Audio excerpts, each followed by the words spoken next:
Recibo a mi invitado aquí en piso, el señor Jorge Vergara, titular de la Dirección de Proyectos Estratégicos del MOPC. Vamos a hablar acerca de los proyectos con financiamiento estructurado del sector privado en obras públicas. Así que ya lo recibo para más detalles. Muy buenos días y gracias por estar.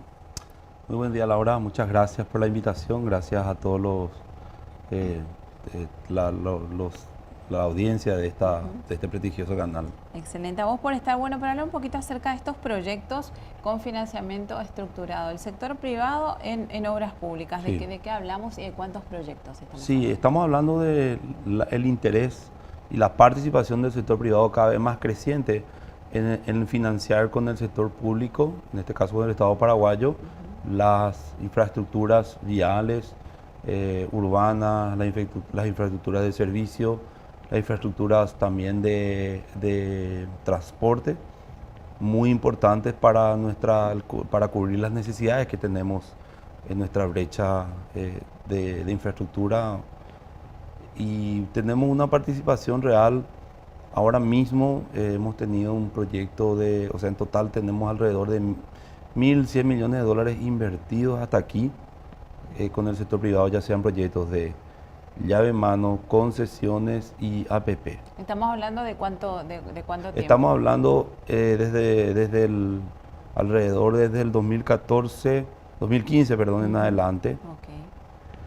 Okay. Nosotros cuando hemos llegado a la administración en el 2018, en agosto de 2018, hemos trabajado en todo lo que es la bancarización de al menos 3 proyectos y ahora uno cuarto para que esto se haga realidad, y estamos hablando de eso, de ese monto, 1.100, 1.200 millones de dólares más o menos que el sector privado está invirtiendo en infraestructura en este caso. Estamos hablando de las famosas APP, pero también de llave en mano. Así es. Estamos hablando de las famosas APP y también las famosas llave en mano. ¿Cuál sería la diferencia entre esas dos? Bueno, las APPs tienen, aparte del financiamiento, tienen la operación de la infraestructura por 30 años como máximo.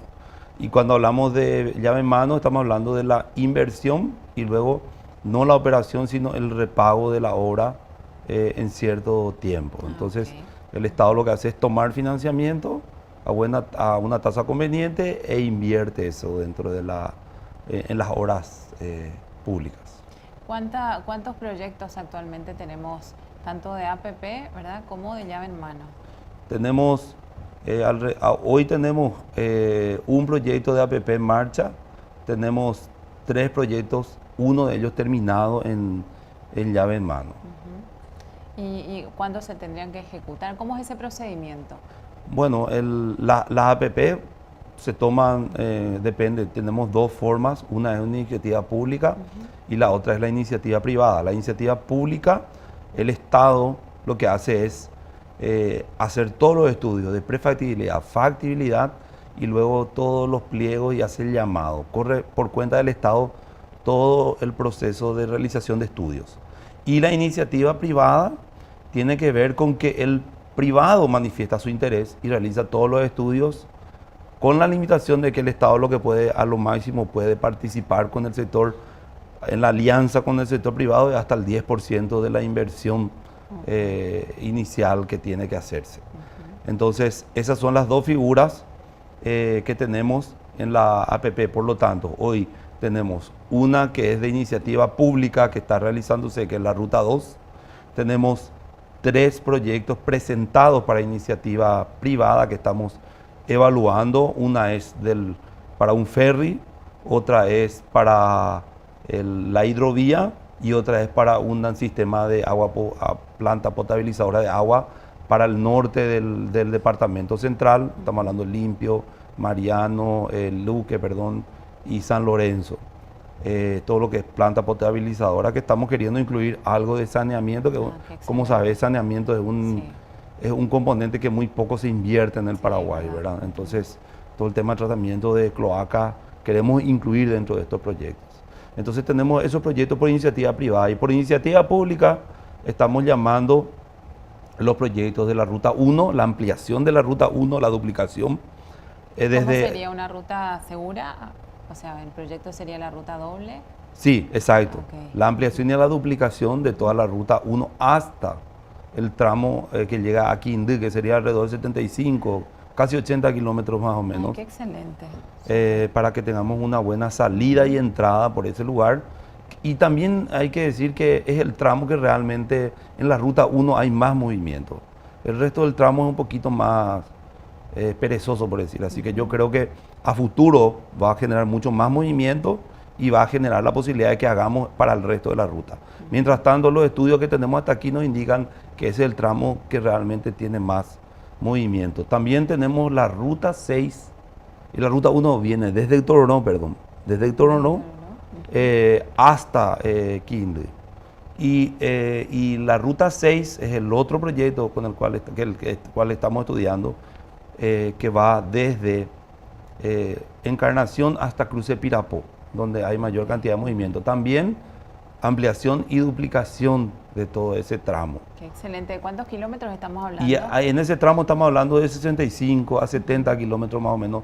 Con las circunvalaciones de las ciudades que van por la ruta 6, yo creo que llegaríamos a más de 70 kilómetros, ¿verdad? Entonces, son inversiones que estamos pensando para el sector privado, muy interesantes, que nos van a ayudar a completar. Ya tenemos la ruta 2, ahora vamos a la ruta 1 y luego la ruta 6 y estaríamos tratando de completar a futuro todo el triángulo de la producción, ¿verdad? O el triángulo de oro, como le llamamos para nuestra ruta, ¿verdad? Que son las 2, la 6 y la 1, la ruta 1, el triángulo. Asunción, Encarnación, Ciudad del Este, Asunción. ¿Esto ya está por comenzar? Sí, los estudios ya estamos haciendo. Bueno, a ver, el estudio de la ruta 1 y la ruta 6, estamos estudiando y ya tenemos fecha cierta de que los estudios van a terminar a fin de año y que el año que viene estaremos llamando. Estamos trabajando con el BID en estos dos proyectos. Por lo tanto, ya hay estudios sobre esto, lo que estamos completando los estudios. Claro. Y una vez que completemos todos los estudios, bueno, allí estaremos haciendo el llamado y estamos pensando para el año que viene hacer ese llamado. O sea, tenemos un cronograma de trabajo bien claro sobre eso. Perfecto. Bueno, ahora, ¿qué es lo que conviene para el Estado? ¿La APP o llave en mano? ¿Cuál de los dos? Bueno, el análisis que tenemos que hacer es lo siguiente. La ruta o la infraestructura que vamos a realizar es autosustentable, entonces corresponde hacer una APP. Okay. Si puede autosostenerse y no necesita mucho subsidio del Estado, corresponde una APP. Por eso estamos tomando esos tramos que son autosustentables y que de alguna manera podemos compartir con el sector privado los riesgos, por lo tanto podemos entrar en APP. Okay. El segundo parámetro que debemos tomar es, si no es autosustentable y existe alguna posibilidad de pedir un crédito, entonces llamamos a un crédito, tratamos de hacer alguna multilateral, el BID, la CAF, Banco Mundial, la JICA, Fonplata y todo el resto que podamos pensar de las multilaterales que están trabajando con nosotros, entonces los tomamos. Si es que no tenemos la posibilidad y el monto es muy alto, entonces acudimos al sector privado para una llave en mano. Por ejemplo, el proyecto que tenemos para llave en mano es el proyecto de la bioceánica. La bioceánica es un proyecto que vamos a tener que ir llave en mano porque son más de 500 millones de dólares. No te dan, un organismo multilateral no te da esa plata, pero sí les interesaría a un privado con el cual puede venir con su financiamiento y se hace el pago, como ya habíamos explicado alguna vez, a través del certificado de reconocimiento de obligación de pago, los CROP, cada vez que vayan completando los hitos. Estamos hablando de la ruta bioceánica. Bioceánica, por ejemplo. Que iría de qué tramo, o sea, ¿cuántos kilómetros estamos hablando? Sí. Este segundo tramo estamos hablando de 322 kilómetros que van desde Cruce Centinela. Queremos hacer tal vez en dos partes, uno Cruce Centinela hasta Mariscal Estigarribia y de Mariscal Estigarribia hasta Pozo Hondo, que sería otro siguiente tramo. Que estamos hablando de una ruta histórica, Jorge, ¿no? Sí, sí, sí. Y estamos hablando de una ruta que va a ser historia también, porque es una ruta que nos va a permitir cumplir con nuestra parte para que podamos tener la conexión entre los dos océanos y ser la posibilidad de paso de la producción que tenemos del lado de Brasil, pueda llegar a los puertos del Pacífico y también, ¿por qué no?, la producción que quiera hacer y quiera enviarse a los puertos o por la hidrovía, pueda enviarse también de Chile, Argentina, que pueda llegar desde la hidrovía y meterse a los puertos paraguayos del río Paraguay. ¿Y ese proyecto cómo está actualmente? Y ese proyecto estamos terminando los estudios y estamos llamando el próximo semestre. Ya está prácticamente A mitad de año, a entonces. mitad de año, un poquito más, pasando un poquito más allá el segundo, a mitad de año. Yo creo que septiembre, octubre estamos siendo llamados. Tenemos todo también y tenemos el tiempo también solicitado por las autoridades, pero también hablando un poco con todos los actores interesados. Estamos tratando de hacer lo más transparente el proceso para que los que vayan aportando las ideas, a fin de que tengamos un contrato que todo el mundo conozca, sepa, una propuesta que todos puedan presentar y gane realmente la más competitiva. Eso nos quita el riesgo de que vengan tasas altas, vengan tasas buenas y también de que increíblemente, cuanto más uno es transparente en esta clase de procesos, la gente, o sea, tenemos una mejor tasa y por lo tanto un mejor proyecto y menos riesgo para cuando hagamos la inversión. Bueno, todas las ventajas de la transparencia también, ¿no? Y cuando hablamos de empresas, de licitación, ¿estamos hablando de empresas paraguayas o extranjeras en su mayoría? Estamos hablando de empresas paraguayas y empresas extranjeras. Hace un tiempo me tocó estar, bueno, este año, ¿verdad? En enero, me tocó estar más o menos en esta fecha, un poquito más, no, el 20 por ahí de enero me tocó estar por España, invitado por el gobierno español. Estuve haciendo la presentación justamente de algunos de estos proyectos, porque también tenemos proyectos trabajando con FEPASA, que son los proyectos de tren de cercanía, el tren bioceánico y otras modalidades, y agua y saneamiento también, ¿verdad? Y el interés que hay por el Paraguay por parte de las empresas españolas es muy grande por la confianza que transmite el mercado paraguayo, las condiciones para inversión en el Paraguay, que es fruto del trabajo que ha hecho de varios gobiernos que se viene realizando para darle una estabilidad macroeconómica y buenas condiciones para la inversión. Que son buenas noticias. Esas son muy buenas noticias. Inclusive se había acercado una entidad crediticia muy importante de España, la más importante de España, oficial, ¿verdad?, del Estado, la cual compró uno de los bonos que se había salido a vender el año pasado, no sé si fue de bioceánico o de Ruta 217 o ambos, tengo entendido, y nos dijeron, queremos ir a Paraguay, queremos financiar algún proyecto de Paraguay porque nos parece que las condiciones están muy bien en el Paraguay.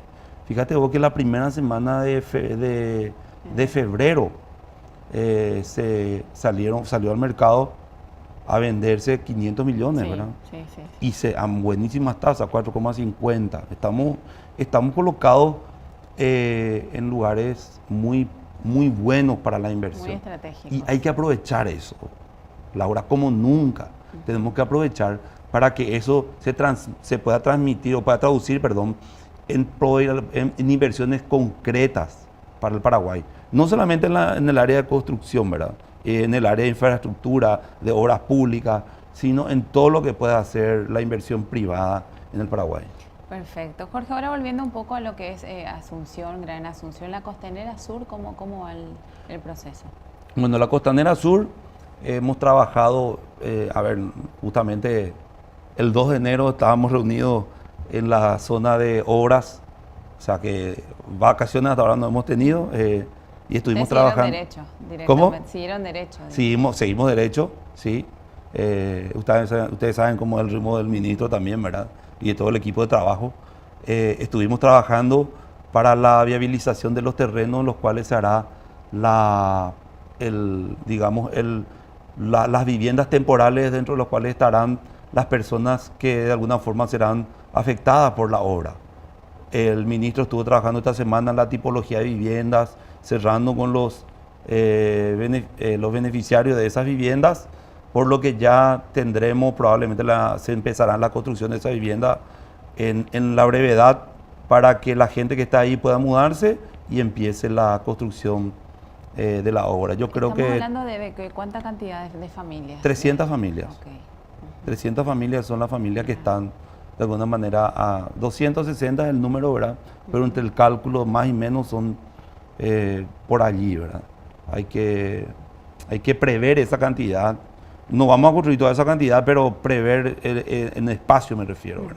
Claro. Que vamos a tener esa cantidad de gente. También por una cuestión natural de crecimiento de esa gente que está por allí, ¿verdad? De la zona. Entonces, esa cantidad de gente está prevista que sea movilizada a esos lugares en viviendas de muy buena calidad, con un buen nivel de seguridad, con todos los servicios. No es un albergue, son viviendas temporales, y eso se ha logrado en conjunto con el Ministerio de Defensa, con lo cual hemos hecho un convenio con la comunidad que está organizada, y también con la empresa que ha ganado el Consorcio del Sur, que está compuesto por la empresa Eurofinsa y TIC, que son las empresas contratistas, y ellos están trabajando con nosotros justamente para que podamos hacer realidad esto y pueda empezar la obra. Qué excelente. Bueno, o sea, ni bien estén las viviendas para que las familias se trasladen, ya comienzan las obras de la Costanera. Sí, ya comienzan el movimiento natural que debe tener la obra, ¿verdad? Porque se tiene que hacer refulado, las 66 hectáreas, se tiene que hacer todo el tema de primero hay que subir el nivel de todo ese lugar. La ruta tiene que estar en cota no inundable, hoy está en ruta en cota no inundable. ¿En qué cota tendría que estar? Tendría que estar en cota 63 como mínimo. Y todo eso significa refular, cargar el terreno para que no esté en cota inundable. Entonces todo ese proceso ahora va a empezar a trabajarse y luego va a empezar a hacerse la infraestructura. Qué excelente. Muchísimos proyectos venideros, un 2020 realmente positivo, ¿no? Así es. Tenemos la posibilidad de trabajar en proyectos que van a ser llamados y van a ser una realidad en poco, y queremos que para el 2022, 2023, todas estas obras estén en pleno proceso. También tenemos el tema del tren, como te está comunicando, como está diciendo, estamos trabajando con FEPASA en el tren de cercanías, estamos elaborando todo lo que son los estudios básicos, los procesos más que nada, porque ya interesados, tenemos que cumplir los procesos burocráticos que van a ser bien ágiles, a fin de llamar tanto el tren de cercanía que viene de Ipacaraí hasta Luque, y luego de Luque hasta Asunción, así como los demás proyectos ferroviarios que están previstos, como son el tren bioceánico. También está el tren que ahora se presentó una iniciativa, que es el tren que va desde Pedro Juan Caballero hasta Concepción, un tren de carga. En síntesis, hay una buena cantidad de proyectos. No olvidemos también justamente por acá estaba mirando, está la gente de la DINAC. También tenemos el aeropuerto, el proyecto aeropuerto, que tenemos que trabajar con la DINAC para hacer posible. Ahora están trabajando en todo el diseño. Así que la gente pregunta, proyecto. Bueno, si hay algo que he aprendido durante todo este tiempo, no solamente ahora, sino en mi vida profesional, es que si nosotros no apostamos a planificar bien, después vamos a pagar los platos rotos durante el proceso. Entonces es mejor sentarse, planificar, hacer bien el proyecto, ver todos los intervinientes para luego hacer la obra. Y cuando tenemos la obra van a ver que muchos dolores de cabeza nos evitamos por el hecho de tener bien planificado. Bueno, hoy estamos, por ejemplo, con el tema de la Ruta 2, que tenemos varios frentes de trabajo, se están liberando los terrenos, vamos a tener... ¿Costó esa parte de liberar los terrenos? Sí, claro que sí. No es fácil, es un proceso burocrático muy importante, es un proceso de concienciación también. Claro. También mudar la gente que estaba en la ruta, vendiendo a áreas de servicio más cómodas. También para ellos es un cambio cultural muy importante. No es fácil. Pero queda realmente ordenado. Yo pasé por esa zona y es otra cosa. Sí. Es un reordenamiento que hace falta.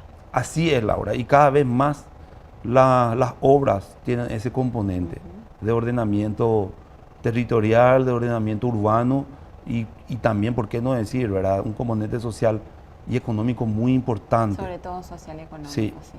porque estamos hablando de gente que está viviendo de manera informal, que tiene que formalizarse, no es fácil, yo lo entiendo perfectamente que no es un proceso fácil, pero bueno, es un proceso que tenemos que trabajar en nuestra sociedad, que la gente aprenda también y nosotros, todos, ¿verdad? Trabajemos en ordenar esto que es de todos, que son las rutas, ¿verdad? Y que debieran ser un motivo de desarrollo, un motivo por el cual podamos crecer y no un motivo de desgracia para la gente, ¿verdad? Excelente. Bueno, como siempre, completito lo que estamos hablando, así que te agradezco muchísimo por estar acá y bueno, te espero nuevamente para seguir hablando acerca de estos proyectos ya viables que están a punto de ser ejecutados, ¿sí?